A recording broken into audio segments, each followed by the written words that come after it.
Ayan guys. May Japanese sweet potato tayo dito.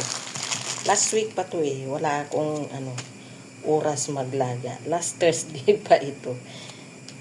Binili namin sa palengke. Ilalaga ko. Ito yung Japanese sweet potato.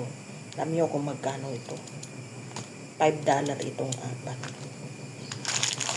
$5. Gusto mo lang kumain ng kamote. Pero masarap naman. Kahit na mahalin siya, masarap siya. I-steam ko guys, hindi ko siya ilalaga. Kasi ayaw ko yung na ng tubig sa loob at saka napakalambot na niya. Kaya ang ginagawa ko dito, ini-steam ko. Kinakaskas ko muna ito niya para makain lahat. Hindi na natin kailangan balatan. Kaskasin ko lang kasi minsan yung kanyang balat makunat. Kaya ginaganyan ko siya. Pagkatapos kong makaskas ay hugasan.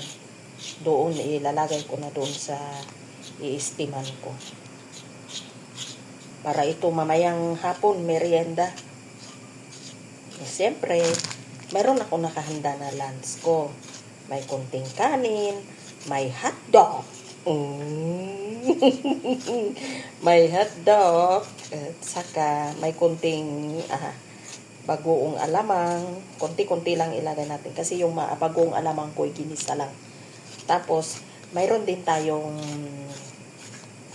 naglaga din ako ng itlog para sa lunch ko. Tapos, yung aking, ano ba yun sa tawag sa atin yung kulitis. Ayan, maliliit na kulitis. Naglaga ako kunti. Tinira ko. Yan guys. Yan yung aking kamote. Super ganda. Hugasan natin. Sandali. Hugasan ko. Yan. Nahugasan na. At tayo i-steam na siya. Kasi pinapakulo ko na yung pag-steaman ko.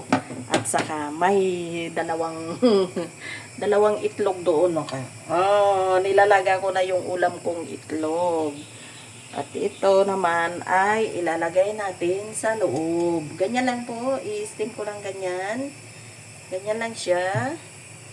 Kahit naaabot siya ng tubig, ay okay lang. Kasi naman siya.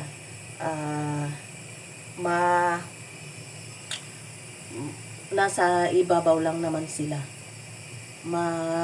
Lang siya, konti ng tubig. Okay lang. Ayan siya guys.